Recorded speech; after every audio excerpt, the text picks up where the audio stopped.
What's going on, rock stars? Welcome back to another episode of The 1% Life. I'm your host, peak performance coach and trainer, JoanieDhillon. Today, we are talking about being a 1%er and how do you become one? How do you become a 1%er in sales, if you're in sales, in business, and in life? What does it mean to become a 1%er? Why would you want to become one? And how do you do it? So rock stars, if you're joining us live on Facebook, drop a hashtag live. And if you're listening to the replay, drop a hashtag replay. If it's your first time listening, put a 1 in the comments. And if it's you're a repeat offender, drop a 2 in the comments. And rock stars, we're so excited to have you here today. Super pumped to be talking about this topic. It's one that is near and dear to me. In fact, everything about my mission is about being a 1%er. And as you come in, let us know where you are tuning in from around the world. So everything about my mission is really about being a 1%er. And some people, they hear that and they're like, what does that mean? It's like this elitist thing. Why would you want to be better than 99% of the people? Now, have you ever thought that yourself? Like, what does it mean to have or live the 1% life, or to be the 1%? And there's some negative, let's just call it, some stigma around. There's this whole thing around the 2% and, the wealthiest people or the 1%, and are those people right in the world? And I encourage you to look at wealth in a different way. So why don't we just start here as we dive into this topic today? Wealth is, the people who look at creating wealth and creating a lot of money is just something that's really good. And there's plenty of people out there who look at creating wealth as something that's kind of evil. Okay, and reject this. You're free from this if that's not a belief system that you currently hold. Now, here's my belief on creating a lot of money and why you would want to go out there and generate wealth in your life. With greater money comes greater impact. The more you make, the more impact you have on the world. So let's look at that for just a moment. Some of the most charitable individuals are actually the wealthiest individuals. Why is that? Well, when you get to a certain point, more than, they say, about $150,000, depending on where you're at in the country. I think, somewhere in a big city like Seattle, it's 150 to 175,000. Other cities, it may even be around $100,000, where when you get over that amount, your quality of life does not substantially change. Like, there's no significant difference in the quality of life that you live. And so what incentive would one have to go out there and create a lot more money? Well, to give back, in my opinion, to give back, to invest into charitable causes, to create contribution in the world. And when you get filled, like, think about this. Remember the last time you gave something to somebody? How did you feel? Like, whatever it was, it could have been a Christmas present, a birthday present, or maybe something that was just totally spontaneous and, or it's just something that really came from your heart. Did it make you feel good to do that? It did, didn't it? And one of the greatest feelings that we can have is when we give to others. So in my belief system, the reason why I believe so wholeheartedly in creating wealth in the world, that every single human being in this world should have a mission to create wealth. Number one, you're financially free, okay? The stresses and the worries of everyday life and the bills are gone. So you can focus on greater things like creating a mission in the world and impacting more people. How many people actually need help right now more than ever, right? Probably billions of people. If we really boil it down to, there's almost 8 billion people on the planet. I say we're pretty close to 8 billion people, if not shy of a couple million, who really don't need that much help in navigating through these times that we're in, because they have the tools to master the thing that matters most in being a 1%er. And we'll talk about what that is in just a moment. So rockstars, those are my beliefs on wealth. And when we talk about creating your 1% life, here's what I mean by that. 99% of the people are living a life that is pretty benign. It's pretty average. It's pretty mediocre. It's like they get up, go to work, come home, pay bills. Get up, go to work, come home, pay bills. And the cycle continues, right? It goes on and on and on and on. Every once in a while, they get out and they take a 3-day vacation, maybe a 7-day vacation. If they're really, living on the edge, then they'll take a 2-week vacation. Who knows what I mean? Is that a life that's worth living? right? What are we here for? As humans, I believe that we're here, well, without getting all philosophical and all of that on you, I think one of the things that we're here to do is to really live a full life, a life of fulfillment.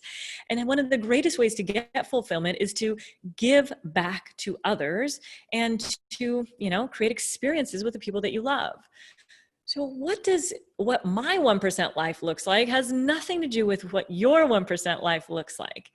And so it's okay, right? I mean, I have a dream to go out in Montana and buy a ranch or not a ranch, but land to build a farm and, have this incredible experience and place that we can bring out people from around the world and do transformation work. We'll have this whole vision that's happening right now. And you might think of that and go, that sounds terrible, Joanie. Why would anybody ever want to go to Montana? I just had one of my closest friends in the world say, Montana, what, have you lost your mind? What is a city girl like you going to do out there? So not everybody can relate to that, of course. He loves Montana in the end. And, your 1% life, if you've allowed yourself to go there and to dream, you know that what it is, and you know where you're at right now and how far away that gap may feel, right? So this whole concept of creating your 1% life is not meant to say, oh, we're better than the next person. No, it's not what it's about. It's about creating a life that's worth living, one that you wake up and you feel so fulfilled and on purpose and mission driven, and you know who you're serving in the world and your purpose that you're here and the impact that you're creating. You love to get up, to wake up and to live out your perfect day, not just once every once in a while, but every single day you're living this life. That is what it feels like, or what it's like to live your 1% life. Wherever you're at in the world, that is for you. Whoever it is that you're with, whatever it is that you're doing specifically that fills you. So if money weren't an issue and you could get paid to do anything, what would you get paid? What would you want to do if you didn't even get paid for it at all? That is how we start to think of creating our 1% life. Okay. So that's creating your 1% life. Now, I believe that when you are a 1%er, it begins in one place, right here. Okay. So for those of you in sales, and I believe that all of us are in sales in some way, shape, or form, we're always creating influence and enrolling other people into our mission, into our vision. And if you don't buy into that, you're probably not getting what you want out of life, because you don't understand the importance of what it means to enroll somebody and to move somebody from where they're at in terms of their belief systems, in terms of, their vision. And if it's out of alignment from yours, how to bring them over to your side so they join forces with you and help you in your mission and vision, right? So this is all about enrolling others into our vision, into maybe it's your product, your service, whatever it is that you have, or that you sell, or that you do. So whether you sell or not, you still have a vision, you still have belief systems, you still have, not that everybody has to believe what you believe, Rockstar, that's not what I'm saying. What I'm saying is that if you want to get anything done in life, whether it's buying a house, getting a car, negotiating, some of you have major, we might have an unstable internet here. Oh shoot. Okay. I'm on the wrong line. We'll see how this goes. So, whatever that is your vision for you, and knowing how to create influence and enroll other people is crucial. So there are 3 pillars to being a 1%er that I'm going to go through in just a moment. And, other than money, why would one want to be a 1%er in sales, in business, in life? And I believe that it comes down to deciding to not settle for mediocrity, deciding that you are meant for more. So I was talking to one of my new clients this morning, and she said, she's in real estate.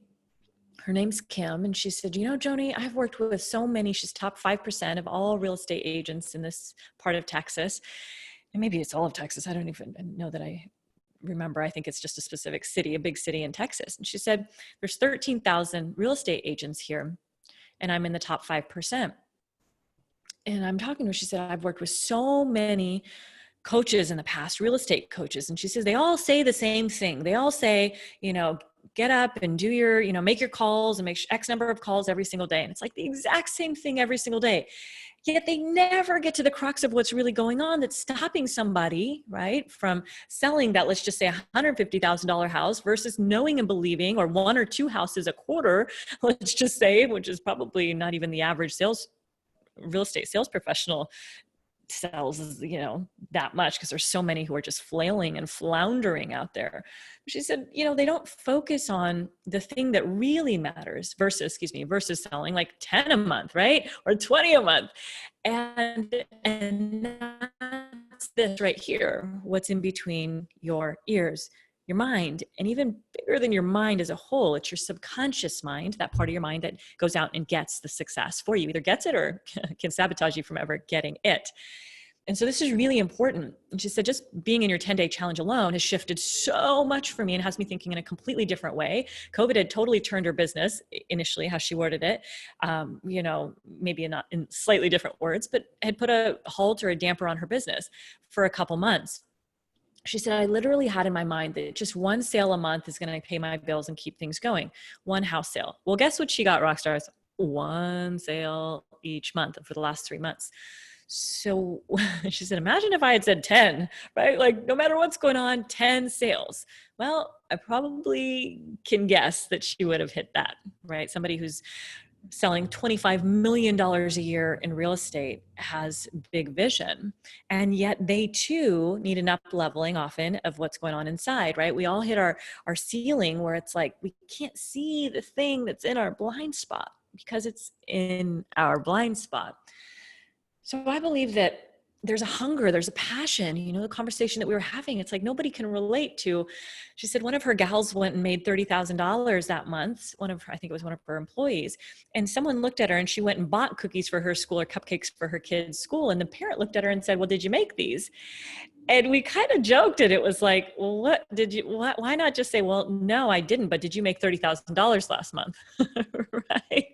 And it may sound like a very egotistical comment, and only the 1% can relate to a comment like that. Who agrees? Like only the 1% can say, oh, totally. I ain't got time for that, right? Nobody's got time for that. And I'm not saying maybe you do and you're a 1%er. It may just be a value to you and that's fine.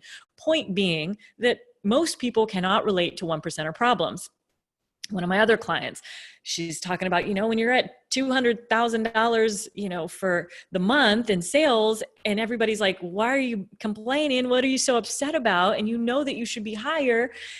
It's like, you just can't even talk about it. You can't talk about that kind of stuff with people because most people don't dream that big. They don't think that big. And they have all the reasons and excuses that keep them playing at a lower level. So I believe that in order to be a 1%er in any industry that you're in, whether you're an entrepreneur in the healthcare industry or you're a coach within any industry, let's just be fitness, it can be in the health and wellness, it can be in the sales space, it can be in the life the self-improvement space, whatever it is, or whatever it is that you do, even like a doctor, you could be, I believe, in your mind, I'm going to be one of the best doctors in the entire world. Right? You could believe that. And I promise you, when you believe that, wouldn't you behave differently if you believe that? As opposed to, I'm just a doctor, I got my degree and, I have my MD or my DO, I'm just doing what I do. And 20 years from now, I'll probably still be doing the same ththing. Very different mentality, right? Just because somebody's a doctor doesn't mean they're a good doctor. It doesn't mean they're great. In fact, many of them have been, we've all heard stories, right? And that's with any profession.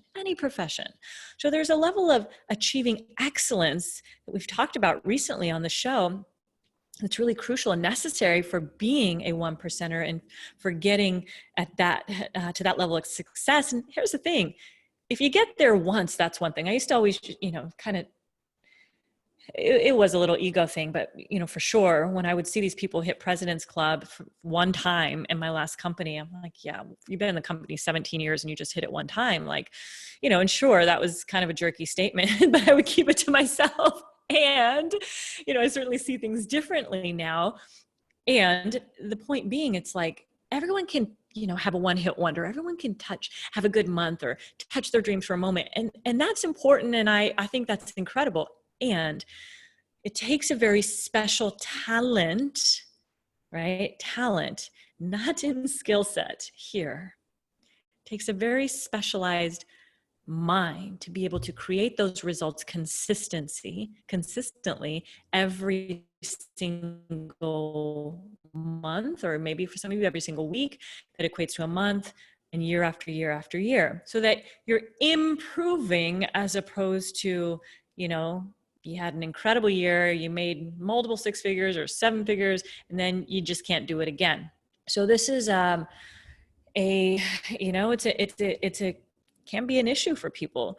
So when we think of being that one percenter in sales and business and life, I believe it applies to every area of your life. And this is where high achievers, ultra performers can kind of fall off, because they tend to put all their energy and all their focus into one specific area, for example, their business or their sales, and they lose sight of what it means to create excellence and live the 1% life in other areas of their life, right? In the relationships. And if we're not fed at home, we're getting our food from our business. And imagine how that's impacting and affecting your home life. I can imagine that there's a disconnect. I can imagine that, your significant other feels it, and your children do too. And, I have somebody in my family who spent his entire life focusing on his career so heavily that his two children have tremendously suffered because he's never been around nor shown interest. Yet when something's about business, he jumps up and goes and helps. Or if something's about someone else's kids or family, he jumps up and goes and helps. And so we gotta, if we are, let me just ask this question. And I'm going to reword it. If you are committed to up-leveling your game and living that 1% life and being a 1%er in your life, in your career, let's just say, wouldn't it benefit you to apply that mindset to all areas of your life? Wouldn't it benefit you to do so? And if you think that, for example, and that you don't have the energy to do so, look, I agree. Sometimes we got to push really heavily. Like my partner and I were in this phase where, we both have made pivots in our business. We're growing things together separately. Like it's just, there's a lot. So we're really focused on our businesses right now. And we make time throughout the day to come together, right? To meet up and to spend time together, to focus on the relationship. Just today we're like, I don't know, I'm feeling a little disconnected, right? And we'd make time to have that conversation about what's going on for you, what's coming up, and whatever it is. So we can apply this mindset to all areas of our life. And when you truly decide that you are meant for more, that there's another level waiting for you out there, that maybe you're just tired of being average, you're tired of struggling, or you're tired of like, God, I'm just sick of it. I was talking to an incredible human being yesterday who's young, he's in his mid-20s, and man, he's like, he's had some serious stuff that he's dealt with, and from being homeless, that was really traumatic for him. And now trying to make his way through life, really not having the skills, but gaining the skills now through partnering with me. And in order to be that 1%er, I believe that your next level after that, you might get there. You can probably get there. And when they say we're all a little crazy, we're all a little crazy. And I believe it's because we're obsessed with success, right? And some people are obsessed with not losing, like they hate to lose way more than they like to win. And others are like, no, I just like to win. And that's okay. But I believe that when we can free ourselves from the negative emotions of our past, from the trauma of our past, and the things that have been like sandbags for us, holding us down and weighing us down on our journey, that those things are actually impacting us in more ways than you can imagine when it's left unresolved. And I believe actually today, part of my disconnect was some unresolved thing that I shoved down and dropped down to the earth and never brought back up to deal with. So I know I have to do that. My unconscious mind's bringing it to my awareness that, oh yeah, you did drop that thing down. And, that's a metaphor. And yet it's a practice that excuse me, let me just say as opposed to a practice, it's a strategy or a tool that I use when I just can't deal with something in the moment and with clients. And it's like, okay, well, let's figure out what to do with it. And so, metaphorically, your subconscious mind works in metaphors and images. So we literally put it somewhere and buried it for a while. And I just didn't bring it up. I'm like, oh, it's gone. I feel great. I feel incredible. But I actually haven't dealt with the thing yet. So if you deal with it first and then you drop it down, that's another thing. But I hadn't dealt with it. So when we can acknowledge that there's unresolved negative emotions from our past or trauma from our past that is impacting our life in different ways, then what begins to happen is we start looking at, okay, so what if I were to actually begin to do the inner work inside? Would it be possible to break free from this? And because everything is energy, how would that released energy free me up? Would it give me the opportunity or the ability to skyrocket forward? Would it give me the ability, once I'm free of the negative emotions and maybe even the trauma of your past that most people suppress? I mean, seriously, we were just having this conversation, Scott and I, my partner and I, this morning, about how high achievers, we were talking about somebody in particular, but it was like, this person doesn't repress stuff. Repression is when the unconscious mind will repress something, right? It'll bury the memory until it needs to come up to be resolved, right? It'll bury it, you just don't even have recollection of the memory. And that's for a protection mechanism, right? But there's also a thing called suppression, and suppression is when it's done by will. And how many of us suppress things in our life that we just don't want to deal with? I mean, I just gave you an example, the other day, it was last week that a conversation was brought up and I was like, yo, I don't even want to deal with this right now.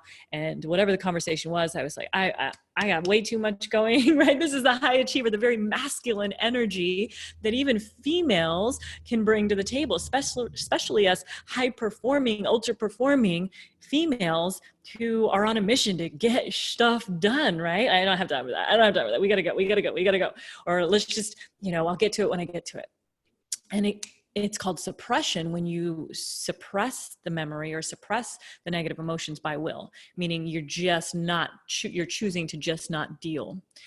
And it's very common, and it will impact you. It'll show up in the form of, weight, like actual physical weight for many people. And it's amazing what happens when you actually release yourself from that past, how the weight actually comes off.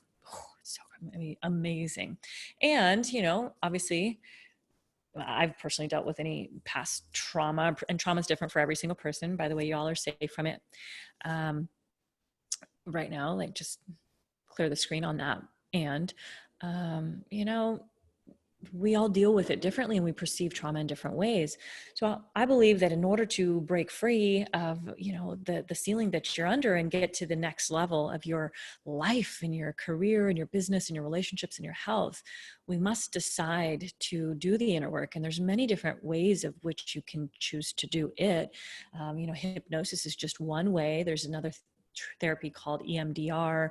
The work that my partner and I do is timeline therapy, a very specific type of timeline therapy. I've done really not so effective timeline therapy techniques in the past, and other things as well. You can do a lot of energy work, and I believe that the energy work more assists it doesn't get to the root cause of it necessarily. And it also enhances the releasing of stuff. So you can really get through releasing things faster. So I know that can sound really, really vague to some of you, which it is. I'm speaking in vague words right now because that's not the purpose of this. But the purpose is to, when you can become aware of what is unconscious, when what's unconscious becomes conscious, you can then resolve it, right? And so if we don't know what it is that's hiding underneath, how do we resolve that thing? We're just unaware that it's even there. So this is why I love doing the work that I do with my clients, because it's like, well, have you thought of this? Well, what if you were behaving this way because of this, right? And, someone that I spoke to today was behaving in a very particular way. And there was this past trauma in her life. And she said, I guess I just don't trust myself after that. And so she hasn't, it's affected. And I said, where else does this impacted your life?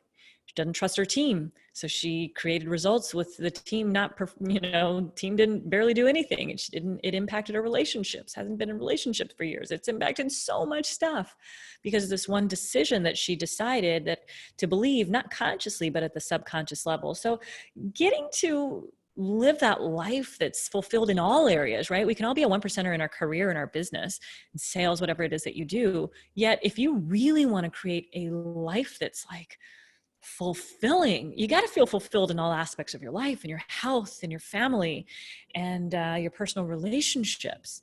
Otherwise, you're just blocking and you're suppressing the thing that, in order to excel in one area, or maybe so you just don't have to deal with real stuff that's going on in your world. Let me know if you get this, if you're getting value from this, for those of you watching live or on the replay. It's just something that I thought would be good to talk about today. And then I'll briefly address this. There are 3 pillars to becoming a 1%er. And those 3 pillars are really habits, knowing the habits that you currently have, the ones that are serving you and the ones that so aren't serving you. And knowing also that the habits that you currently have got you to where you're at, and they're not going to get you to where you want to be. So you have to look at those habits and say, well, the person over here who has the outcomes and the life that I want, what habits do they have? What habits do they specifically have that I'm missing or lacking? And how do I begin to adopt those habits? Maybe not all of them at one time, but one at a time, right? And then the next one is influence. And this is, I'm a firm believer that when you can master the art of selling, of influencing, selling people on your ideas, on your vision, on your mission, on your intent, whatever it is, even if it's put me on that airlines, like put me on that flight. I've got to get on that flight. I have to get here. You're not going to get there by saying, put me on that flight, right? That's not very influential.